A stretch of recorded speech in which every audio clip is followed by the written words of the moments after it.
And then one last thing that's helpful for understanding how this poem works is that it combines opposites.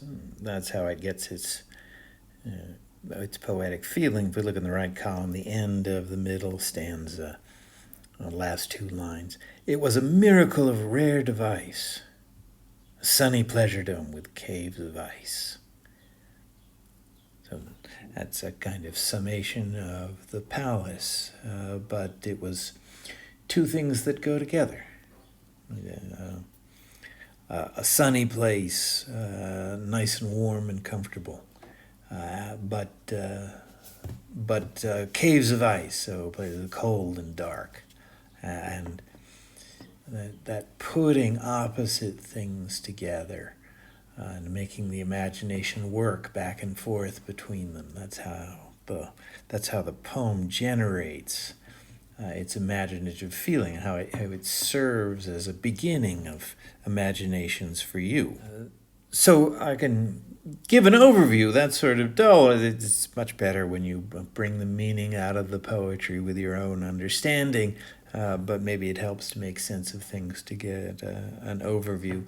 There's a chasm, a big crack in the earth, and from this comes the sacred river Alf, and it comes up in a very forceful fashion. So it brings rocks along with it.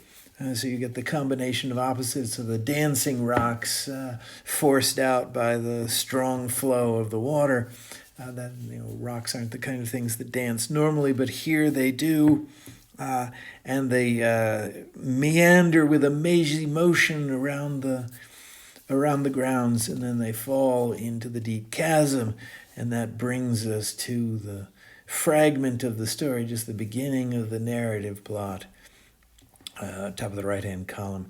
And mid this tumult, Kubla heard from far ancestral voices prophesying war. So there is going to be some plot of a war that hints of that come to Kubla through the sound of the water, as though they'd come from the dead generations of his ancestors.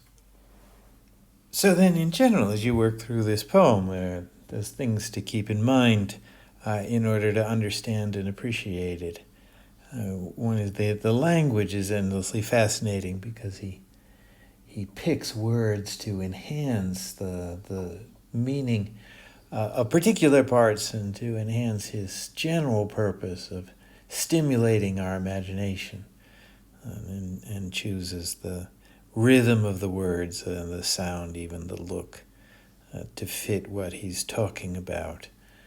He's clever about the particular verbs and other words that he uses in his description, and the proper names, the names of people and places, are not things generally to get hung up about. They're in here to sound exotic to his English audience, to stimulate their imagination. It will help you to understand what's a metaphor, that he'll switch topics. He'll suddenly talk about something that we should be seeing in our imagination of Kubla Khan's palace, the wonderful Xanadu, but that he shifts to other people and other scenes, things that are not there, in order to make a metaphor to help us feel what's in his imagination. And that his way of making this work on our imagination is to put together opposites. So since we can't really think of dancing rocks or deep dark ice in the middle of a sunny day, since we can't put those things together, that the mismatch helps our imagination produce dreams for us, and that's the goal. Now the last stanza talks more about what that goal is. The end of the second stanza just starts with the very beginning of a story and then drops the matter there, so that we don't. Our imagination, our excitement about what might happen is not spoiled by actual telling of the tales. And this seems something that happens to consumers of the arts. I did not watch Game of Thrones myself, but I noticed a big difference in the excitement before the final season came out. Game of Thrones fans were very thrilled about what was going to happen, and then once they saw it, they seemed not to like it so much. So perhaps it would have been better if Game of Thrones had never had that last season, that the fans could dream up an ending in their own imagination, provided they could make the shift from their impatience to find out what happened to being satisfied with not knowing, and that would be a good turn as far as romantic poets are concerned. But I'll read the last stanza. A damsel with a dulcimer in a vision once I saw. It was an Abyssinian maid, and on her dulcimer she played, singing of Mount Abora. Could I revive within me her symphony and song? To such a deep delight would win me, that with music loud and long I would build that dome in air, that sunny dome, those caves of ice, and all who heard would see them there, and all should cry, beware. Beware his flashing eyes, his floating hair. Weave a circle round him thrice, and close your eyes with holy dread. For he on honeydew hath fed, and drunk the milk of paradise.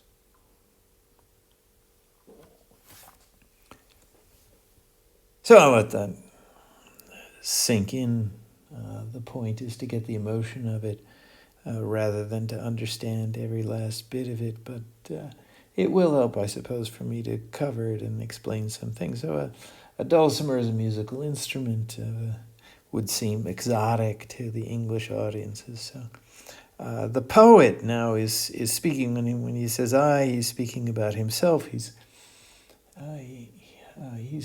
turned his imagination away from Xanadu and telling the story to talking about images and to talking about the stimulation of his own imagination. So he says, I had a dream of a woman playing a song, singing of Mount Abora. And then second sentence of the stanza, could I revive within me her symphony and song, to such a deep delight would win me. Then there, he wants to get back to the beauty of that vision, because he would have a great experience of beauty through that. So then he's talking not about enjoying something or doing something, but enjoying a thought. And he's even one remove from that.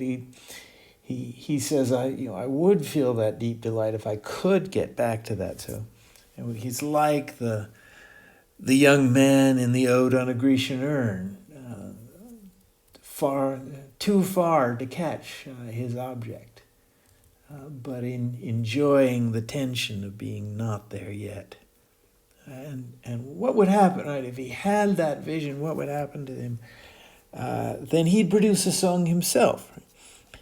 That's where the indentation changes. That with music loud and long, I would build that dome in air. So the idea would be productive in me. If I could just get that song in my imagination, if I could just dream that dream again, then I would build the object. I would make it real. Perhaps real on the earth for other people to experience, but perhaps he would only build it in his imagination. But if he could feel that deep sense of beauty, or even feel the deep longing for some deep sense of beauty, that would be productive in some kind of material or almost material way.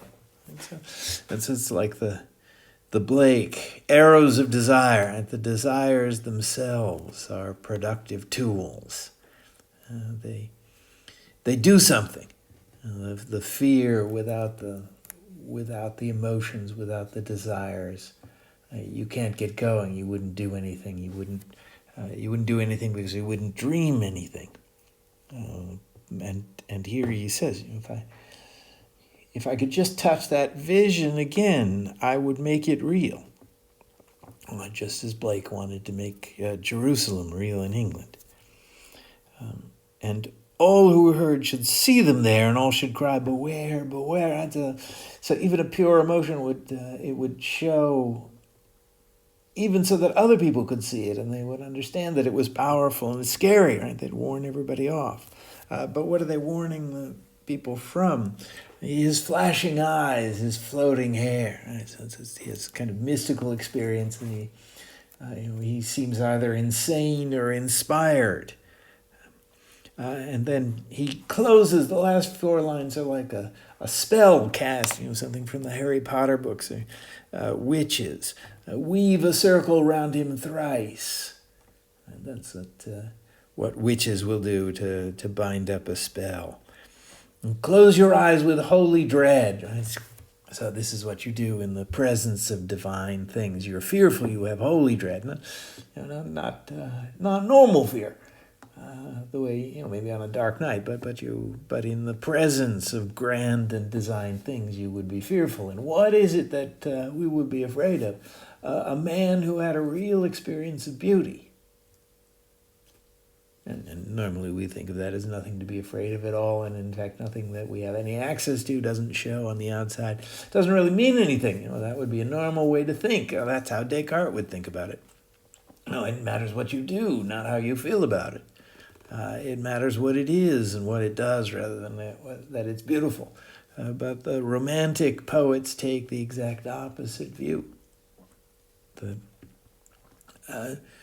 What's most important and what's most real is to have that pure feeling of beauty. And that would be evident. If you really did it, that would be evident to people, and they would be afraid in the way that they're afraid in the presence of divine things. And again, what is it that would make this man so special and so threatening, so central to the story? For he on honeydew hath fed, and he's enjoyed the most delicious thing, drunk the milk of paradise. Simply his enjoyment of beauty, his experience of happiness would be a major event in the world and something productive, something that had an effect on all others. So to put the parts of the poem together, if you could really feel the powerful dream of the vision comes in the first 2 stanzas, then perhaps you could fill the role for the blessed and scary figure in the 3rd stanza.